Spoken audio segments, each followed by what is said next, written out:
जय Maharashtra public, स्वागत आहे तुमचं माझ्या नवीन व्लॉगमध्ये. 4-5 दिवस झाले व्लॉग आले नाहीत. ते कारण असं आहे की तुम्हाला माहिती असेल मिडल क्लास लोकांचं कसं असतं, महिन्यात असे 4-5 दिवस येतात की अशी होडी अशी कोलमडते. तर तसं काहीतरी व्यस्त होतो मी जरा. तर आज पुन्हा सुरुवात करतो आहे व्लॉगला. तर पाहत राहा कसा होते व्लॉग.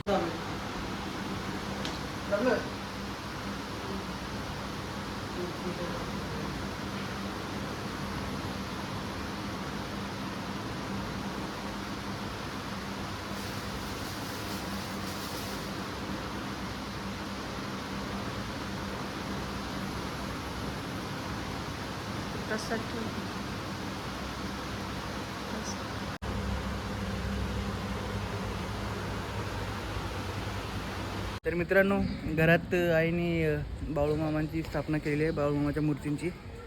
तर ती स्थापना करून पूजा करूनच निघालो घरातनं. पाहू शकता पाऊस तर जोरात पडायला लागला आहे, सगळी किचकिच झाली.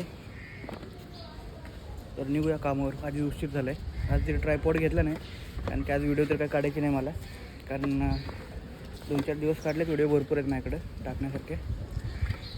तर बघू पुढं काय होते. A few moments later. मित्रांनो, सकाळ सकाळ लागलेली आहे पनवती लागली म्हणजे आपली गाडी झाली पंक्चर. घरापासून 2 मिनटं पुढे आलो, जरा 1 किलोमीटर पण नसेल, आणि तेवढ्यात पंक्चर झाली आपली गाडी. पंक्चरच्या दुकानावर तर आणली, पाहू शकता.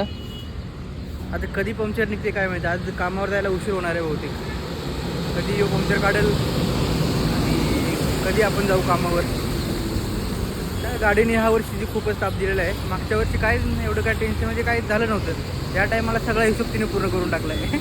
कधी गाडीच्या टाकीत पाणी जातं, कधी सर्व्हिसिंग करायला लागते, कधी कुडकुड आवाज करते, आणि आता पंक्चर होते. काय चालायचं आता काय.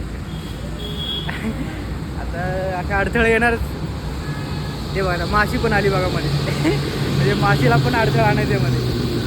तर काही नाही, असले अडथळे आपण असं मारतो, कशी अशी आहे. आणि पाहू शकता इकडं आमच्या घरामागं डोंगर आहे, तो डोंगर पाहू शकता.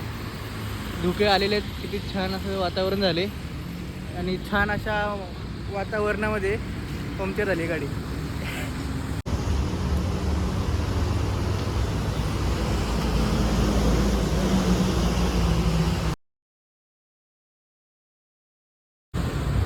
तर मित्रांनो, एका पाठोपाठ 5 पंक्चर निघाले आहेत. आणि आता ती ट्यूब ठेवण्यात तर काय फायदा नाही, नवीन ट्यूब घेतली आहे. आता नवीन ट्यूबवर टाकायला लागणार आहे. टाकू आता काय. थोडीशी झळ लागते खिशाला, चालते. आता घ्या, समजून घ्या. हां, तर मित्रांनो, झालं आहे पंक्चर काढून, आता निघालो कामावरती. मित्रांनो, झालं आहे पंक्चर काढून, वेळ लागला आहे भरपूर. कामावर जायला पण उशीर होणार आहे. रेनकोट घातले तर पाऊस यायला लागला आहे. तर बघू पुढं काय काय होते. Meanwhile. तर पब्लिक, सुटलो आहे कामावरून. 5 वाजलेले आहेत, 5 वाजून 10 मिनटं झालेत. कारण की सकाळी उशिरा आलतो म्हणून आता जरा उशिरा थंब करायला लागतो. कारण की तेवढं 8 तासाचा टाईम भरायला लागतो ना. आता जॉबवाल्यांची काय अवस्था आहे तुम्हाला माहितीच आहे. तर असंच काही चाललं आहे. पाऊस तर पडतो सकाळपासून थोडा थोडा, हे पाहू शकता. रेनकोट घातले मी. तर आज आपल्याला रेनकोट पण घ्यायचं आहे नवीनवालं, कारण की हे रेनकोट जुनं आहे आणि याची पॅन्टच सापडत नाही मला, ती कुठं हरवली काय माहीत. तर बघू, आज रेनकोट पण घेऊ आणि चला बघू पुढं काय काय होते. 2 hours later. तर मित्रांनो, आता आपण चाललो आहे कलेक्शनला जाण्याआधी इकडे तुम्हाला काय दाखवायचं आहे मला. तर हे पहा, हे आहे आंतरराष्ट्रीय विमानतळ दिबा पाटील. पाटील साहेबांचं नाव दिलं आहे त्याला, आणि त्याचं काम चालू आहे अजून तरी 4-5 वर्ष लागतील काम पूर्ण व्हायला. आणि हे आमच्या अभिमानाचं आणि स्वाभिमानाचं काम चालू आहे. तर पनवेलची मोठी प्रगती होईल आमच्या शहराची, हे जर आलं इथं तर हेच दाखवायचं तुम्हाला. अजून पण पाहू शकता, खूप मोठं आहे, खूप मोठं. म्हणजे असं फिरून यायचं मला की खूप मोठा राऊंड होईल. तर आतमध्ये वेगाने काम चालू आहे. तिकडे ते पाहू शकता किती मोठे मोठे ढिगारे लावलेत, वाळू, माती, खडी. तर असं काही चालू आहे आमच्या इथे. तर मित्रांनो, कालचा व्लॉग राहूनच गेला.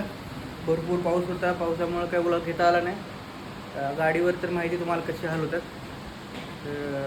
काल काहीच दाखवता आलं नाही मला. तरी पण जेवढं शूट केलं आहे तेवढं तर टाकावं लागणार आहे. तर कसा आहे व्लॉग कमेंट करून सांगा, लाईक करा, शेअर करा आणि सबस्क्राईब करायला विसरू नका.